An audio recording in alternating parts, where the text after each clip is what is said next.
Hello दोस्तों, मेरा नाम है वैभव। मेरे यूट्यूब चैनल का नाम है ऑल अबाउट इंडिया। हम जानेंगे अपने देश के बारे में, अपने भारत के बारे में, अपने भारत का इतिहास कैसे रहा, अपने भारत की राज्य व्यवस्था कैसी है और आज़ादी के बाद का भारत कैसा था। तो हम इतिहास तो बाद में देखेंगे, पहले हम शुरुआत करते हैं भारत की राज्य व्यवस्था के साथ, क्योंकि जीएस का पेपर 2 पूरा इसी के ऊपर बेस होता है। तो मेरे नोट्स काफी सिंपल रहेंगे और ज्यादा कुछ ये दिमाग पे जोर देने की जरूरत नहीं, हम सीधे लैंग्वेज में समझेंगे। तो थोड़े थोड़े करके वीडियो छोटी बनेगी, क्वालिटी भी खराब है भाई, समझ के लेना। और छोटी छोटी वीडियो बनेगी, आपका भी मतलब अंडरस्टैंडिंग लेवल बढ़ जाएगा, नॉलेज भी गेन होगा और क्या पढ़ना है क्या नहीं आपको समझ में आ जाएगा। अभी जैसे कि बिगिनर से यूपीएससी अगर देने वाले हो आप अगर बिगिनर में स्टार्ट होगी, आपको बहुत सारी किताबें तो दिख रही है पर पूरी किताब नहीं पढ़नी होती। तो आगे मैं सब आपको बताऊंगा, अगर जैसे जैसे हम सब्जेक्ट कंप्लीट करेंगे, हिस्ट्री ज्योग्राफी, तो बताऊंगा कि उनमें से पढ़ना क्या है और जो हिंदी माध्यम वाले हैं उनके लैंग्वेज के ऊपर कैसा काम किया जाए, हम उसके बारे में डिस्कस करेंगे आगे चल के। तो स्टार्ट करते हैं हमारी राज्य व्यवस्था के साथ। तो हमें जानिए कि अपने देश की राज्य व्यवस्था है कैसी। तो उसमें प्रस्तावना आती है, अनुच्छेद आते हैं, अनुच्छेद अपने 12 है, और उसके बाद आते हैं भाग। और इन सब चीजें जानने से पहले हमें कुछ इंपॉर्टेंट डेट देखनी है। तो काफी प्री के रिलेटेड काफी हेल्पफुल है। तो पहली अपनी डेट है, देखो, सबसे पहले आपको मैं बताना चाहता हूँ कि अंग्रेज चाहते थे 1946 में भारत छोड़ना चाहते थे, पर हमारे नेताओं ने उन्होंने रोका। उन्होंने कहा भाई देखो, इतना रायता फैला है तुम लोगों ने, अभी इसको साफ करके जाओ। तो उन्होंने कहा ठीक है, जब अपने देश का संविधान बनेगा हम यहाँ से जाएंगे। तो तब तक उनको रोक दिया गया था। तो उसके पश्चात देखना कि पहली डेट हमें ये मिलेगी कि 1946 में कैबिनेट मिशन की घोषणा के पश्चात संविधान सभा का गठन किया गया। तो क्वेश्चन मिल गया कि कैबिनेट मिशन की घोषणा कब की, 1946 में। देन नेक्स्ट डेट पे आते हैं 2 सितंबर 1946, देश में अंतरिम सरकार का गठन किया गया, जिसके प्रधानमंत्री जवाहरलाल नेहरू को किया गया। इस सरकार में 15 सदस्य शामिल थे। अभी सरकार तो बनानी थी, अभी चुनाव तो करे नहीं जा सकते थे उस टाइम, क्योंकि ना ही कुछ अपने पास इतने संसाधन थे, ना ही इतना कांटेक्ट था। तो फिर एक ये अंतरिम सरकार का मतलब है, इससे टेम्पररी गवर्नमेंट बनाई गई। तो उसके प्रधानमंत्री जवाहरलाल नेहरू को किया गया। देन उसके बाद तीसरी डेट पे आते हैं 6 दिसंबर 1946 को संविधान सभा का गठन किया गया, जिसमें कुल 289 सदस्य थे। तो 6 दिसंबर 1946 को संविधान सभा का गठन किया गया, जिसमें कुल 389 सदस्य थे। तो जिसमें निर्वाचित सदस्य 296, मनोनीत सदस्य 93 थे।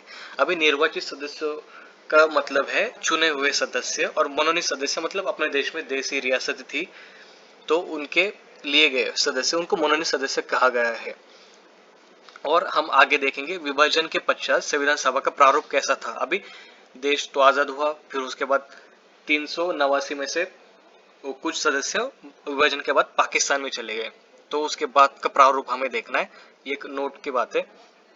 उसके बाद विभाजन के बाद 289 सदस्य थे, उसमें से निर्वाचित सदस्य थे 229 और मनोनीत सदस्य थे 70।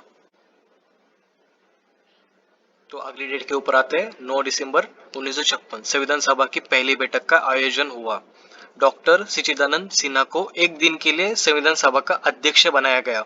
तो ये बात याद रखना, अगर क्वेश्चन में पूछा जाए कि एक दिन के अध्यक्ष कौन थे, तो वो थे डॉक्टर सच्चिदानंद सिन्हा।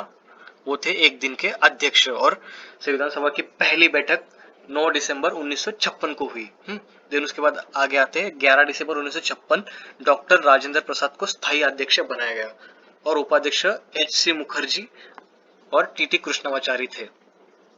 तो अब एक क्वेश्चन काफी कंफ्यूजिंग आते हैं, आपको भी पता है प्री के रिगार्डिंग कि स्टेटमेंट वाइज क्वेश्चन रहते हैं कि ये देश संविधान सभा का अध्यक्ष कौन था, और उसमें ऑप्शन में ये भी देते हैं सच्चिदानंद सिन्हा और डॉक्टर राजेंद्र प्रसाद, ये दोनों को देते हैं। पर अभी मुश्किल है कि इन दोनों में से चुने किसे।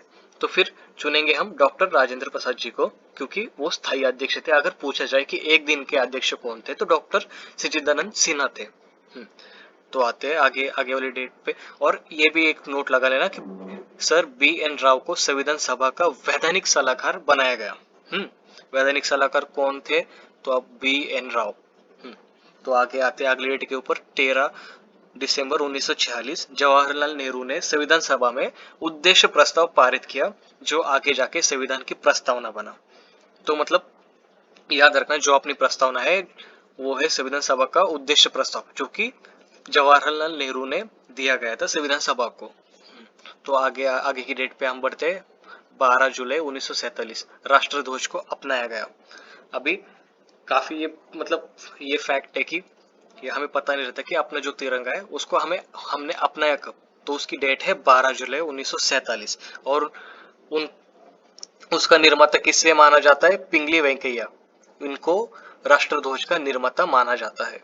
देन आगे की डेट पे आते हैं 29 अगस्त 1947 प्रारूप समिति का गठन doctor B are Ambedkar ji की अध्यक्षता में किया गया। अब ये प्रारूप समिति क्या है मैं आगे के वीडियो में आपके बताता रहूंगा जब समितियां हम करेंगे, और इनमें कितने सदस्य थे वो भी आपको आगे बताऊंगा मैं।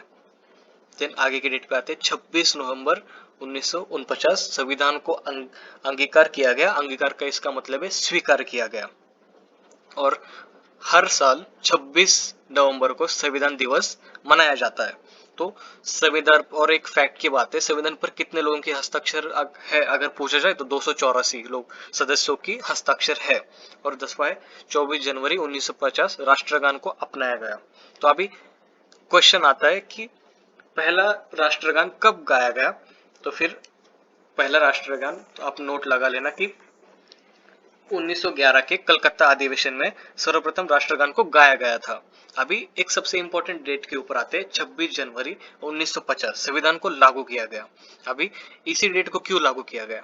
तो ये हमेशा याद रखना कि 1930 में कांग्रेस ने सर्वप्रथम स्वतंत्र दिवस मनाया था। तो इसलिए इस स्थिति को ध्यान में रखते हुए 26 जनवरी 1950 को संविधान लागू किया गया। तो मतलब संविधान को अंगीकृत तो किया, कब किया? 26 नवंबर 1949 को संविधान को स्वीकार किया गया। पर तभी क्यों नहीं लागू किया? क्योंकि वो रुके थे 26 जनवरी 1950 के लिए, मतलब 50 नहीं छोड़ो 26 जनवरी के लिए रुके थे, क्योंकि ये तिथि काफी इंपॉर्टेंट थी संविधान के लिए, क्योंकि पहला स्वतंत्रता दिवस 1930 में मनाया गया था कांग्रेस के द्वारा।